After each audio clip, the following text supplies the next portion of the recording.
اپنا طرز عمل ہرگز اختیار نہیں کیا جو عمران نیازی کے 4 سال کے دور میں انہوں نے اپنے سیاسی مخالفین کے ساتھ روا رکھا۔ آپ کو یاد ہوگا کہ گزشتہ 4 سالوں میں کیس نہیں فیس دیکھا جاتا تھا، یعنی مقدمہ نہیں چہرہ دیکھا جاتا تھا کہ کس کو جیل بھجوانا ہے اور کس کے ساتھ رعایت برتنی ہے۔ حکومتی وزیر ایک دن پہلے بڑے جاہ و جلال کے ساتھ اعلان کرتے کہ اپوزیشن کا فلاں لیڈر کل گرفتار ہو جائے گا، اور وہ اگلے دن گرفتار ہو جاتا تھا۔ عمران نیازی یہ کہتے تھے کہ کل ایک اور وکٹ گرنے والی ہے، اور وہ وکٹ گر جاتی تھی۔ قومی اسمبلی کے ایوان کی پہلی 2 قطاروں میں بیٹھنے والے تمام لیڈرز جیلوں میں قید تھے۔ محض الزام لگانے پر ہی گرفتاری ہو جاتی تھی اور کوئی نوٹس لینے والا نہیں تھا۔ رانا ثناء اللہ پر 15 کلو ہیروئن ڈال دی گئی۔ یہ پاکستان کی تاریخ کا سیاہ ترین واقعہ اور دور تھا۔ صرف سیاسی مخالفین ہی نہیں، ان کی بیٹیوں، بہنوں، بچوں اور عزیزوں تک کو معاف نہیں کیا گیا۔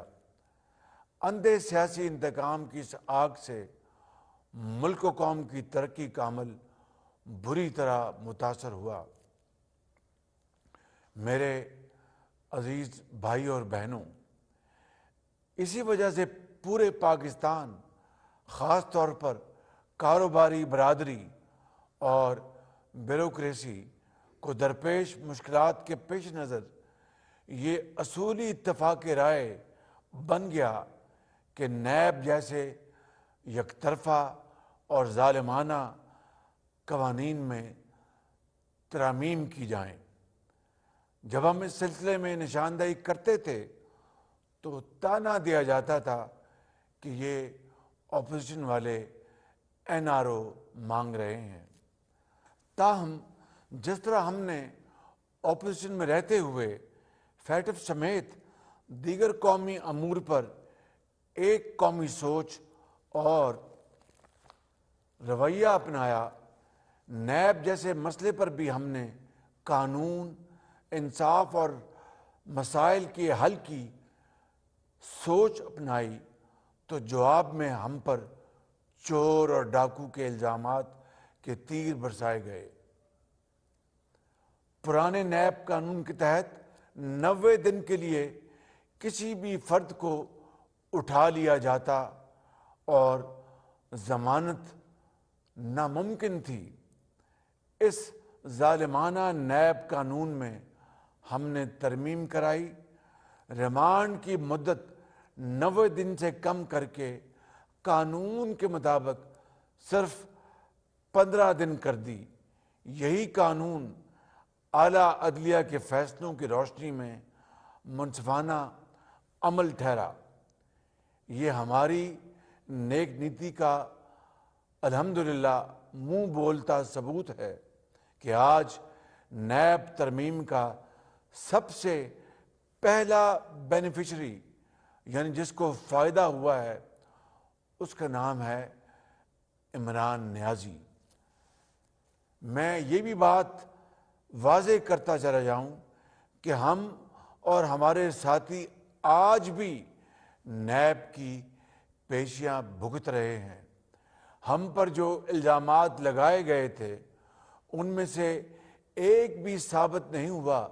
یہ اللہ تعالیٰ کا بے پایاں فضل و کرم ہے، جس کا جتنا شکر ادا کریں وہ کم ہے۔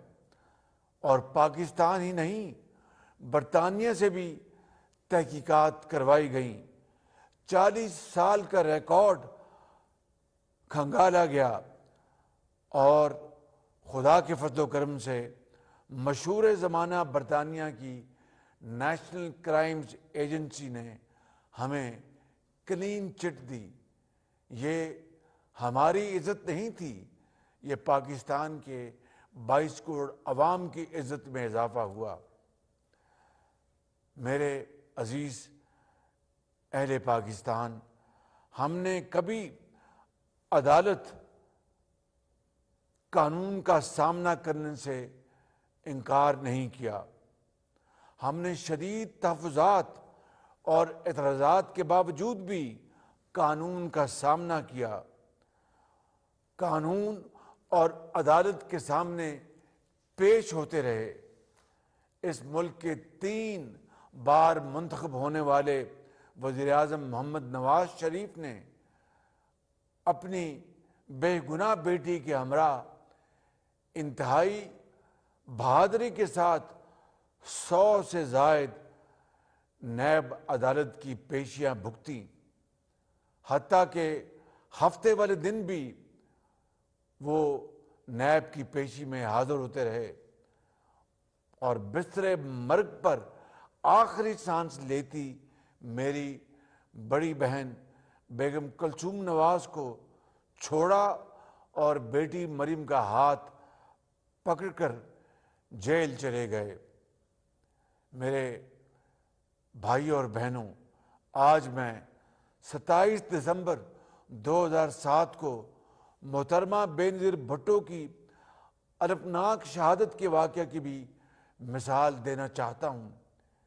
اس قومی سہانے کے بعد بلا شبہ پاکستان پیپلز پارٹی کی قیادت اور کارکنوں نے جس اعلیٰ قومی طرز عمل، صبر اور تحمل اور مثالی حب الوطنی کا مظاہرہ کیا، اس کا ہمیشہ اعتراف اور تحسین ہوتی رہے گی، اور تاریخ اس واقعے کو ہمیشہ کے لیے سنہرے حروف میں یاد رکھے گی۔ خاص طور پر جناب آصف علی زرداری نے پاکستان کھپے کا نعرہ لگا کر نہ صرف دشمنوں کے ناپاک عزائم کو خاک میں ملا دیا تھا، بلکہ یہ واضح پیغام بھی دیا کہ ہم نے قانون اور جمہوریت کے ذریعے آگے بڑھنا ہے اور پاکستان کو ترقی دلوانی ہے۔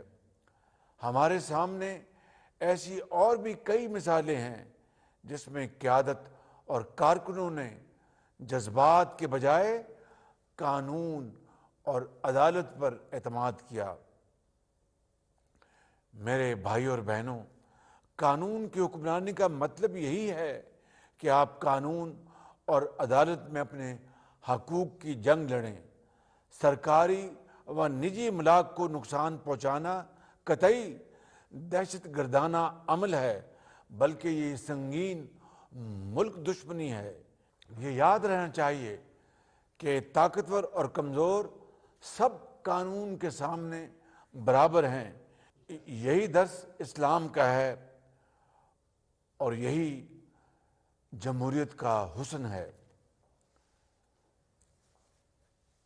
عزیز اہل وطن، P T I chairman Imran Niazi کی گرفتاری کرپشن اور کرپٹ پریکٹسز کے ایک مقدمے میں ہوئی ہے۔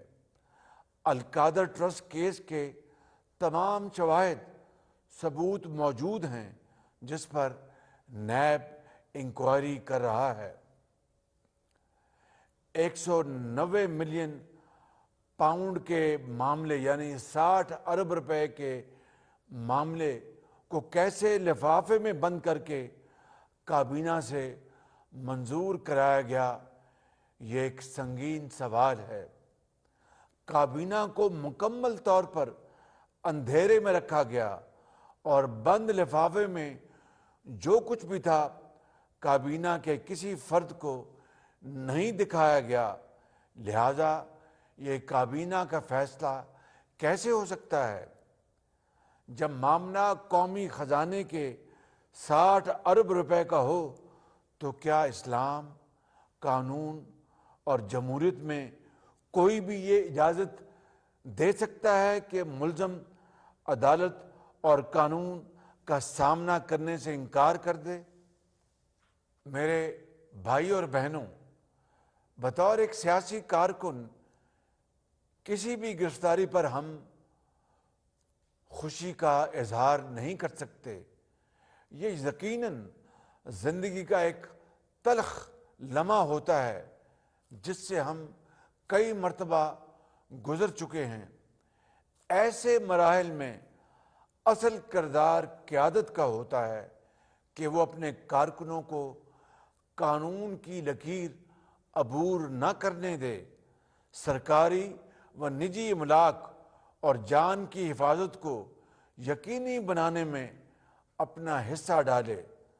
مگر صد افسوس کہ عمران نیازی اور پی ٹی آئی نے قانونی طرز عمل اختیار کرنا تو درکنار، حساس سرکاری اور نجی املاک کو شدید نقصان پہنچا کر ملک دشمنی کا ناقابل معافی جرم کیا۔ دیکھتی آنکھ نے ایسے دل خراش مناظر پاکستان کی 75 سالہ تاریخ میں پہلے کبھی نہیں دیکھے تھے۔ عوام کو سڑکوں اور گاڑیوں میں محصور کیا اور ان کی زندگیوں کو خطرے میں ڈالا، حتیٰ کہ ایمبولنس سے مریضوں کو نکال کر ان کی گاڑیوں کو آگ لگا دی، نجی و سرکاری گاڑیوں کو جلایا گیا، سوات موٹر وے کو جلایا گیا، سرکاری حکام کو تشدد کا نشانہ بنایا گیا، حساس املاک اور امارات پر دشمن کی طرح حملے کیے گئے۔ افواج پاکستان کے خلاف چند سو مسلح جتھے کو اکسانے کی انتہائی گھٹیا اور مذموم حرکت کی گئی، شہداء اور غازیوں کی یادگاروں کی بے حرمتی کر کے پوری قوم کے دل کو زخمی کیا گیا، اور یہ مذموم مہم اب تک جاری ہے۔ یعنی 75 سال میں جو کام پاکستان کا ازلی دشمن کرنے کی جرت نہیں کر سکا، ان دہشت گردوں اور ملک دشمنوں نے کر دکھایا۔ عزیز اہل پاکستان، اسلام آباد ہائی کورٹ نے عمران نیازی کی گرفتاری کے معاملے پر نوٹس لیا اور پھر اپنے فیصلے میں قرار دیا کہ عمران نیازی کی گرفتاری قانونی تھی۔ یہ فیصلہ اس امر کا ثبوت ہے کہ نیب نے قانون کے مطابق کارروائی کی۔ میں پاکستان کے عوام کو خراج تحسین پیش کرتا ہوں کہ انہوں نے ملک دشمنی اور دہشت گردی کے پی ٹی آئی کے رویوں کو یکسر مسترد کیا اور آئین اور قانون کا ساتھ دیا۔ میں پولیس، رینجرز، قانون نافذ کرنے والے تمام اداروں اور افواج پاکستان کو خراج تحسین پیش کرتا ہوں کہ انہوں نے انتہائی تحمل اور ذمہ داری کا مظاہرہ کیا اور گولیاں برساتے جتھوں سے عوام کے جان و مال کا تحفظ کیا۔ میرے بھائیوں، بزرگوں اور بہنوں، یہاں پر میں ان دہشت گردوں اور ملک دشمن عناصر کو خبردار کرتا ہوں کہ وہ ان ملک دشمن سرگرمیوں سے فی الفور باز آ جائیں، ورنہ قانون ہاتھ میں لینے والے شرپسندوں کو آنی ہاتھوں سے نمٹا جائے گا اور آئین اور قانون کے مطابق ان کو قرار واقعی سزا ملے گی۔ پاکستان کی ریاست اور نظریے کی حفاظت ہمیں اپنی جان سے عزیز ہے، اور انشاءاللہ کسی کو اس کے خلاف سازش نہیں کرنے دیں گے اور نہ ہی ان کے مذموم ایجنڈے کو کامیاب ہونے دیں گے۔ اللہ تعالی ہم سب کا حامی